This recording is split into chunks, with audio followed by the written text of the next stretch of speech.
Good afternoon friends, welcome to physical science पेफी classes. Friends, जैसा कि आप लोग MPC 025 का प्रैक्टिकल के लिए आप लोग काफ़ी ज़्यादा परेशान होंगे कि फाइल कैसे बनानी है और क्या जो टॉपिक है उसका क्या सब टॉपिक्स होगा, कैसे लिखेंगे, ये सब सारी जानकारी मैं आप लोगों को इस छोटे से वीडियो के माध्यम से दूंगा। तो आज मैं आप लोगों को डैट के बारे में बताऊंगा, जो कि one of the most important practical है for your MA in psychology और MPC 025 जो इसका कोड है।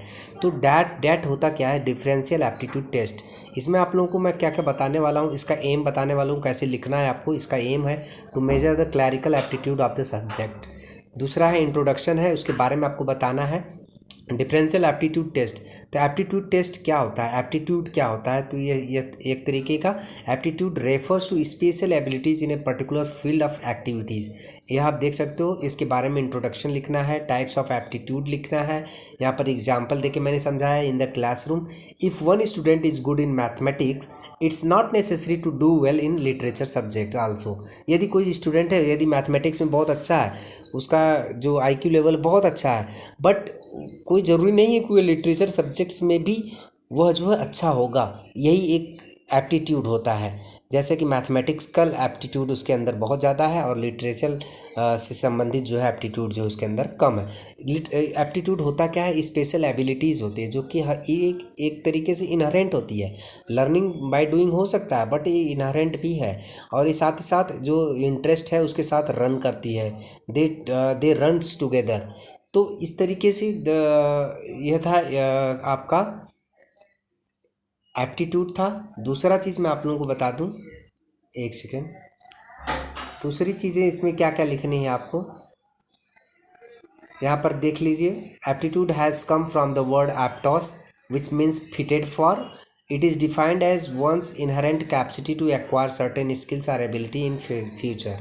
इस तरीके से देखिए, एप्टीट्यूड और इंटरेस्ट दोनों का अगर मिला लेंगे तो क्या हो जाएगा? Successful in life. तो थोड़ा सा फ्लो डायग्राम का चार्ट से आपका यूज़ कर सकते हो। और तो और प्रैक्टिकल क्या करना है, कैसे करना है, मैं आपको बताऊंगा। यहाँ पर देखिए, टाइप्स ऑफ एप्टीट्यूड है। यहाँ पर आप शुरू से देख सकते हो। Aptitude test available in 2 forms: independent aptitudes, specialised, multiple aptitude, generalised. इस तरीके से एप्टीट्यूड्स का जो है टाइप्स ऑफ एप्टीट्यूड हो गया। सेंसरी एप्टीट्यूड, मैकेनिकल एप्टीट्यूड, जो आर्टिस्टिक्स एप्टीट्यूड, स्कॉलिस्टिक्स एप्टीट्यूड। यह था। यह लिखने के बाद आपको क्या करना है, फिर उसके बाद इसके बारे में थोड़ा सा बता देना है। आर्टिस्टिक एप्टीट्यूड क्या होता है, मैकेनिकल एप्टीट्यूड क्या होता है, स्कॉलिस्टिक्स एप्टीट्यूड क्या होता है। इस तरीके से आप इसको थोड़ा सा एग्जाम्पलीफाई करेंगे। सेंसरी एप्टीट्यूड क्या होता है, ठीक है। इसके लिखने के बाद आपको करना क्या है, प्रैक्टिकल करना है, जो डैट का है। डैट मतलब होता है डिफरेंशियल एप्टीट्यूड टेस्ट। तो डैट के बारे में थोड़ा सा लिखना है, कैसे आपको क्या मेजर करना होता है। तो और साथ ही साथ इसके जो इंडिपेंडेंट सब टेस्ट होते हैं, जैसे कि इसमें वर्बल रीजनिंग होता है, एब्स्ट्रैक्ट रीजनिंग होता है, क्लैरिकल स्पीड होती है एंड एक्यूरेसी होती है, न्यूमेरिकल रीजनिंग होता है, mechanical reasoning, space relations, spelling, then language uses. इस टेस्ट को जो डेवलप किया था उनका नाम था JM ओसा। बहुत इंपॉर्टेंट है और इंटरव्यू में यह पूछा भी जा सकता है। इसकी रिलायबिलिटी भी पूछ सकते हैं, कितना रिलायबल है ये टेस्ट। तो 0.79 है इसका जो फिर उसके बाद clerical aptitude, speed and accuracy test के बारे में आपको लिख लेना है। नेक्स्ट पेज पे चलते हैं।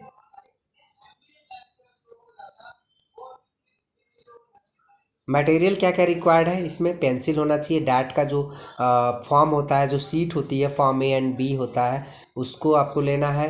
उसका मैनुअल होता है फॉर रेटिंग।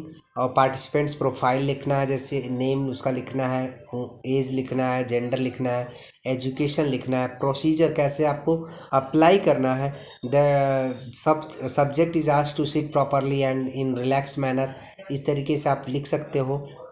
और साथ ही साथ इसका जो टाइम लिमिट है, देयर इज सम लिमिटेशंस। तो टाइम लिमिट्स हैं, ये भी क्वेश्चन पूछ सकते हैं। 3 मिनट का है, वाइवा में पूछा जा सकता है। और यह जो है केवल 12th और ग्रेजुएट लेवल के स्टूडेंट्स के ऊपर आप केवल अप्लाई कर सकते हो यह टेस्ट, ठीक है। इसके बाद नेक्स्ट प्रोसीजर के बाद अगर देखें तो नेक्स्ट जो टॉपिक है, नेक्स्ट है फ्रेंड्स इसका रिजल्ट्स। देखिए, आपको जो स्कोर शीट मैं दिखाऊंगा अभी आपको, कैसी स्कोर शीट फिलअप करना है। तो showing the raw scores the percentile of the subjects on speed and accuracy test, आपको राय स्कोर जो मिला था, जिसका मैंने टेस्ट कंडक्ट किया था जिसके ऊपर, उसका जो राय स्कोर है वो 73 है। तो जब आप मैनुअल देखेंगे उसमें परसेंटाइल है, उसमें परसेंटाइल निकला है 90th परसेंटाइल, तो कैटेगरी क्या होगी, अबव एवरेज हो गया। तो इस तरीके से आप निकालेंगे। तो डिस्कशन में लिखना क्या है कि उसका जो इंडिविजुअल है, जिस जो सब्जेक्ट है, उसका जो मैंने राय स्कोर निकाला तो 73 था विदाउट एनी एरर, और इसका परसेंटाइल जो आता है 90th परसेंटाइल है, जो कि कैटेगरी अबव एवरेज में फॉल करता है। It means subject is good in clerical speed and accuracy, he can make a career in the written writer field and coding encoding data analysts etc। इस तरीके से आप लिख देंगे।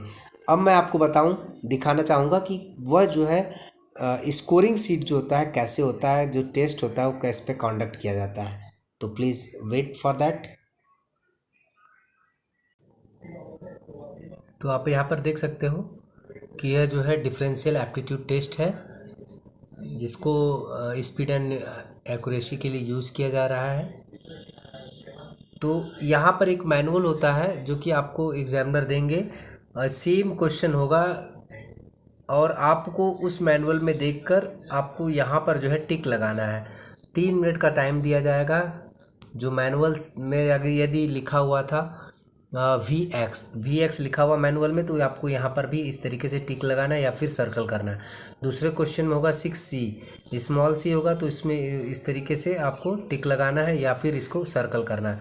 सर्कल करेंगे थोड़ा टाइम ज़्यादा लगेगा। तो यहाँ पर टोटल जो स्कोर है, देखिए टोटल क्वेश्चन जो है, टोटल क्वेश्चन है 100 क्वेश्चन है। आपको 100 में 3 मिनट टाइम दिया जाएगा सर्कल करने के लिए, और 3 मिनट में आप कितना सर्कल किए हैं यह मोस्ट इम्पॉर्टेंट रखता है। और आपका एक्यूरेसी जो है तो 73 इन्होंने स्कोर किया था। और इसका अगर हम देखेंगे मैनुअल से, तो इसका जो परसेंटाइल सबसे पहले देखेंगे तो परसेंटाइल जो निकलेगा 90th परसेंटाइल। यह जो है 12th की है, स्टूडेंट है। तो इस तरीके से अगर 90th परसेंटाइल है तो मैनुअल में हम देखेंगे तो उसका जो है आ रही है एबव एवरेज।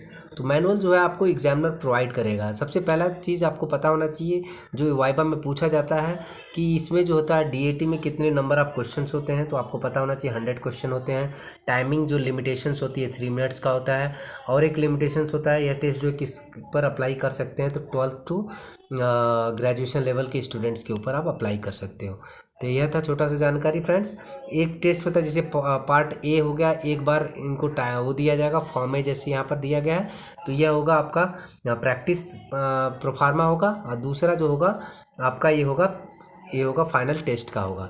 और एक चीज़ आपको बता दूं कि डैट के बारे में और कुछ लिखना चाहते हैं तो यहाँ पर आपको मैं कुछ मटेरियल दे रहा हूँ, आप लोग देख के लिख सकते हो। तो यहाँ पर डिफरेंशियल एप्टीट्यूड के बारे में है कुछ, देख सकते हो आप लोग, वीडियो को पॉज करके आप लिख सकते हो।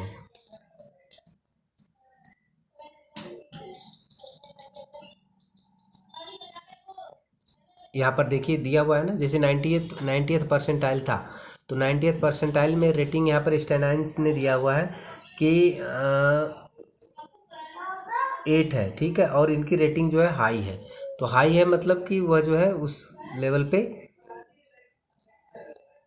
टाइपिंग वाइपिंग में अच्छा कर सकते हैं। तो एब्स्ट्रैक्ट रीजनिंग के बारे में दिया हुआ है। इस तरीके से आप जो है अपने नोट्स बुक में जो प्रैक्टिकल फाइल है उसमें यह सब मेंशन कर सकते हो।